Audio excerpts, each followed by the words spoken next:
আমার প্রেমিকা যদি মেসেঞ্জারে আমাকে কবুল বলে, তখন যদি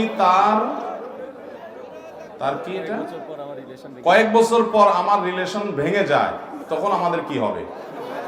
ভাইরা আমার শুনেন, আপনাদের বললাম এখানে প্রশ্ন ঢুকাবেন না, আবার প্রশ্ন ঢুকে দিচ্ছেন আপনারা।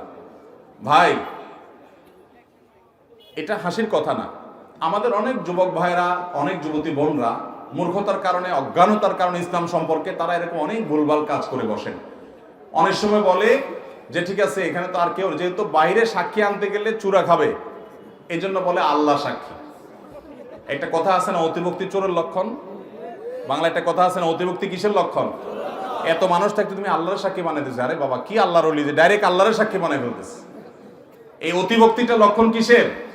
চোরের। যে মা বাপ, ভাই বোন, আত্মীয় স্বজন এসে সাক্ষী হবে বিয়েতে, তাদেরকে ডাকলে তো চূড়া খাবে, যেহেতু চোরাইয়ের কাজ করতেছে, এই জন্য সাক্ষী বানায় কারে? আল্লাহকে। এগুলা বিয়ে হবে না, সাক্ষী মানুষকে বানাতে হবে। ঠিক আছে, কিভাবে? আবার বলে কবুল বলছি। এই কবুল একবার কেন 1000 বার জিকির করলো বিয়ে হবে? এত সহজ না চান্দু। অতএব টেনশন করার কোনো কারণ নাই যে কখন কবুল বলছে না বলছে। হ্যাঁ, যদি দুইজন সাক্ষীর সামনে একজন প্রস্তাব দিচ্ছেন, আরেকজন কবুল থাক বলেন, এবং দুজনই প্রাপ্তবয়স্ক হয়, তাহলে হানাফি মাযহাব অনুযায়ী বিয়ে হয়ে যাবে। এবং সালাতুন জিদ্দুহুন্না জিদ্দুন ওয়া হাজলুহুন্না জিদ্দুন, তিনটা বিষয় ফাজলামতি করে বললেও কি হয়ে যাবে। অতএব সেটা ভিন্ন বিষয়। কিন্তু একা একা মেসেঞ্জারে 10,000 বার কবুল বললেও কোনো অসুবিধা, এতে বিয়ে হবে